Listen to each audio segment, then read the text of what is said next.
Hi guys, I'm supposed to be on a Zoom meeting, and until she calls me, I don't think I want to stress myself with going back there, because I've been on that Zoom meeting for almost an hour and nothing's happened, technical issues.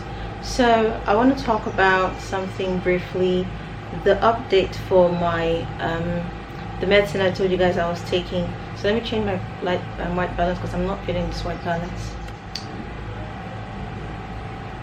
Okay, this sort of feels better, not a lot better. I don't know which one you guys prefer, but this just feels better. So I'm going to talk about this medicine that I took, and it's Fibromed. Remember that day I was trying to call them to know if I wanted them to say on record that it works, because where I bought it, the girl Chinwe, I guess her name is Chinwe, is it Health Plus or Med Plus? When you're just entering that Lekki Palms, like the first pharmacy, the one you see before you turn to ShopRite, that's where I got it from, and it's got 60 inside. I have one left.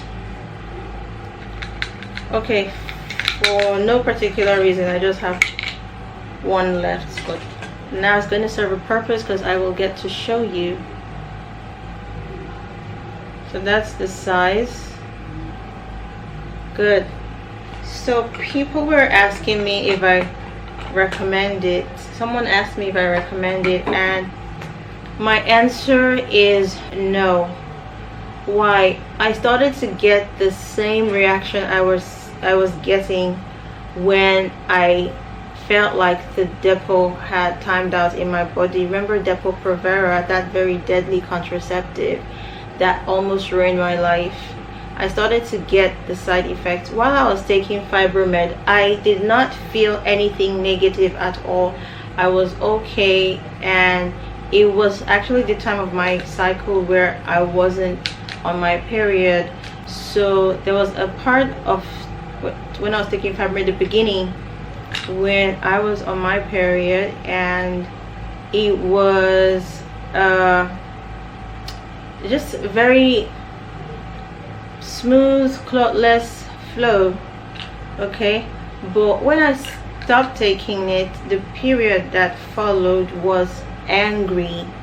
It was angry, like when I just stopped, when the Depo-Provera had got into 3 months in my system, and that first time when I saw a blood clot that was the size of an ATM card, the blood clots that fell, like it was really like it came out this size. So I just put it side by side to take a measurement, and it was like this size. I'd never seen that before in my whole life. So when I started taking whatever I was taking to stop the heavy bleeding, all of that stopped. And sometimes I would just get it like towards the end of the period, it would just be like thick, but sometimes still scary, sometimes like the size of this garlic right here. Okay, but things had gotten better. Then I took Fibromed, and the period that followed was really angry.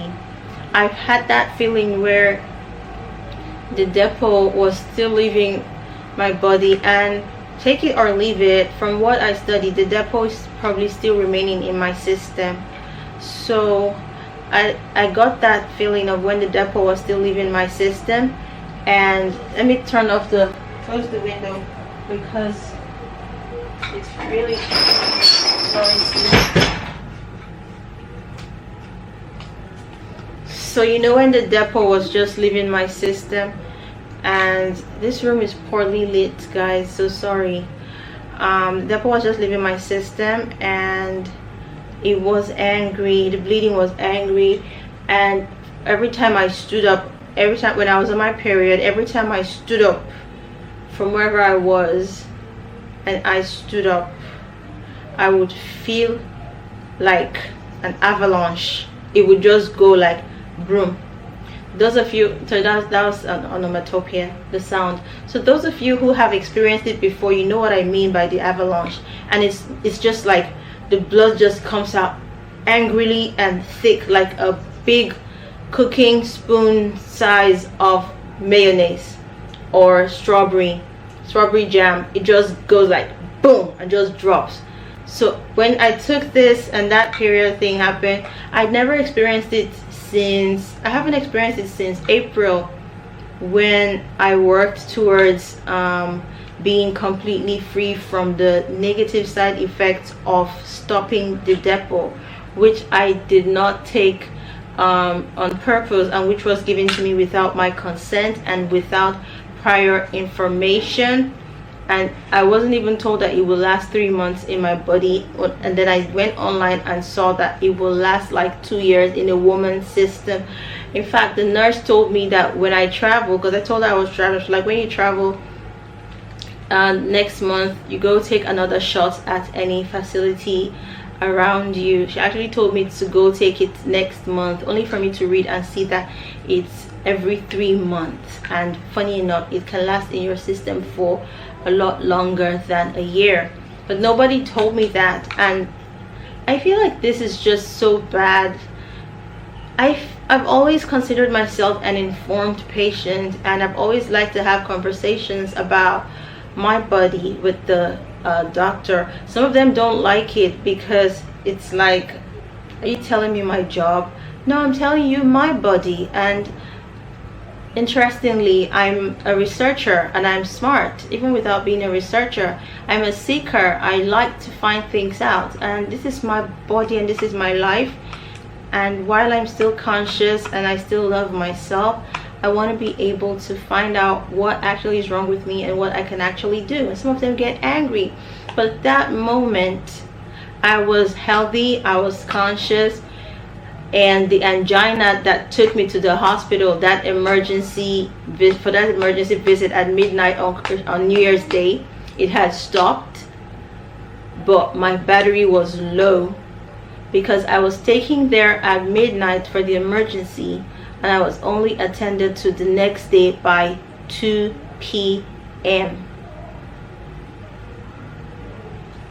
So yeah, within that time they were talking to me, asking questions, writing stuff down, you know, but like real attention, real care, 2 p.m.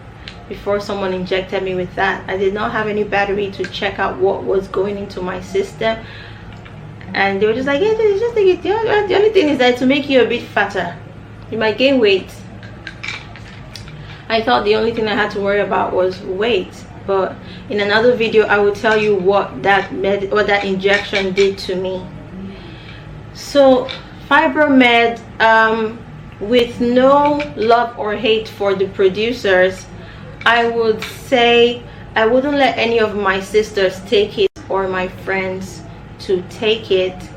And if they want to, I would say at taker's risk, because the things that really surprised me here at first were the flaxseed powder. But I said to myself, okay, I've been avoiding this flaxseed because my mom has a lot of it in the room. So you see how we're different. She is past 50, so she needs flaxseed, and I have estrogen dominance, so I don't need flaxseed. But now here I see flaxseed, and I thought, okay, maybe just a little bit just to create a balance. But while taking it, I started to get the vibes of, isn't this just like the 28-day pill that I avoided? I remember the day I decided in my whole life I will never take anything the doctor gives to me again concerning this illness, that illness. I will never take anything any doctor gives to me anymore. I'm not listening to any doctor anymore. That moment when I decided to just hold God and just go the God way about this, to just go prayer, to go angry, I stopped taking my tranexamic acid. My parents and I went around in the rain trying to find the 28-day pill. We didn't even know what it was. None of us knew what it was, the 28-day pill. Regular contraceptives that every other girl knows. Many other girls, not every, many other girls know. We didn't know what it was. We had to go from pharmacy to pharmacy, and we finally found it, and I said, I'm not taking it. My dad was not surprised. At first he was a bit but after I told him I've read about it, it's got estrogen. I don't want anyone to even give me like a pinch of estrogen. And I said I'm not taking it, because what estrogen will eventually do is increase the size of the fibroid. And I don't know if the doctor asked me. I should talk about this final. I talk about all the doctors in another video. So let me see. Another video for Depo-Provera, another video for all the doctors, and another video for the final and the last doctor in Lagos, who I really don't know why he's still a doctor. And he's a top guy in the hospital where we found him. He's a top guy, and it's a state hospital or something, Lagos Island Maternity Hospital. He's a top guy there, and you could listen to the sound of the name of the hospital. It sounds like a place where you can actually trust them with your body as a woman. But I was entirely disappointed, and I feel like this guy just wanted to wreck me.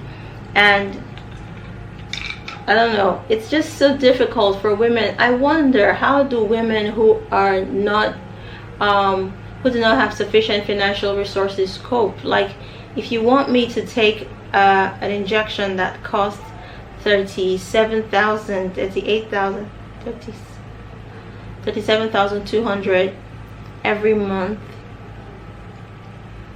I need to talk about this drug in another video, and this doctor, because he completely disappointed me, and I wish there were justice in this country. He should not have his license anymore.